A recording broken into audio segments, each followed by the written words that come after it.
Hey guys, how's it going? My name is Joe Tyrrell and welcome back to GP Blog. Toby, it's been a non-race week. We've had some time to let all the news flood in and we've picked out the biggest three stories of the week, starting with the biggest money deal F1 might ever see, and that is Apple TV's attempt to buy the exclusive rights to broadcast Formula One. It is a huge deal. Yeah, and it kind of just came out of nowhere, to be honest, because I think it was one morning, maybe me and you were just chatting in either our work channel or just on WhatsApp, and then all of a sudden we see a message come through about a $2 billion deal with Apple and F1, and we were both kind of really confused as to what it was. But like you said, it's probably the biggest deal they'll ever receive. There's not really too much to it at the moment, I don't think, however. So, like I think I said on last week's recording, it's kind of one that we've just got to wait and see what happens. For a start, so many of these broadcasters currently have outstanding deals with F1. Like Sky have a deal until 2029, so how they're going to get the deal off Sky? I think Viaplay have only just signed with in the Netherlands. Might be wrong, but I think before that it used to be someone else. So like it's kind of weird that Apple, if they want it, are probably going to have to pay this money to get the contract and then pay more money to pay all these other people out of their contract. So it seems completely impractical, but I guess we'll just wait and see, right? Like that's just a waiting game. There's not much information out there, is there?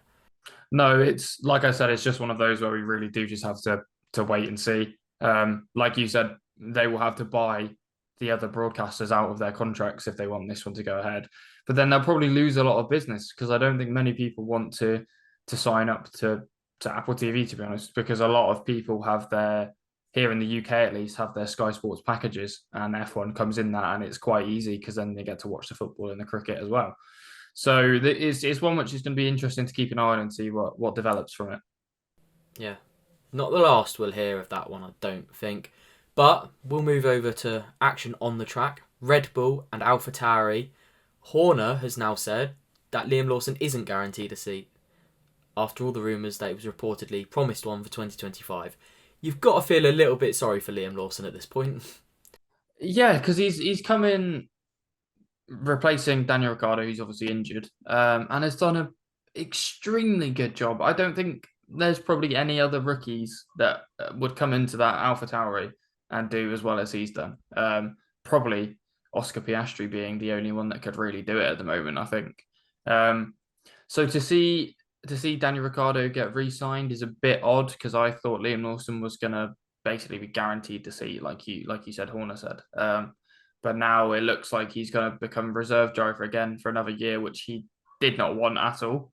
Um, so who knows? It's going to be really odd to see what happens because he said he's not going to go to Williams.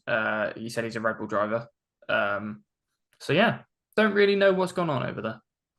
Yeah, it's tough for Lawson because he's come in, done a great job, and it sort of goes against the whole AlphaTauri like ethos. Like their whole brand and concept is we're here to promote young Red Bull drivers. They bought Yuki Tsunoda through, they bought Max Verstappen through, Sainz back in the day, Kvyat, Albon to however much success. And now Daniel Ricciardo's what, 34? I think Give or take? 30, Give or 30, take? 33, 34, I think. 33, 34?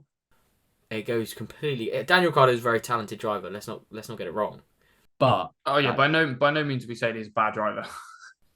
but he is not what the AlphaTauri brand is all about. And maybe that's because they want, with their new commercial deal and stuff, that's the direction they're going. They want a massive name, and Daniel Ricciardo probably is still in the top 7 or 8 names in Formula One.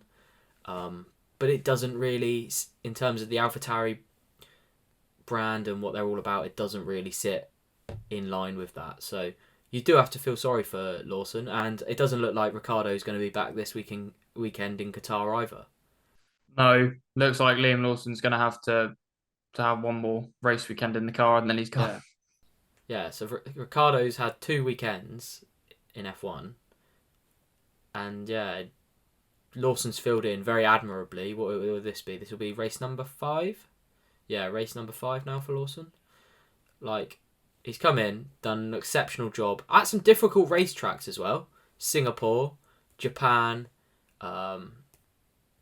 Monza, not so much Zandvoort, but they're difficult tracks. They're not easy tracks.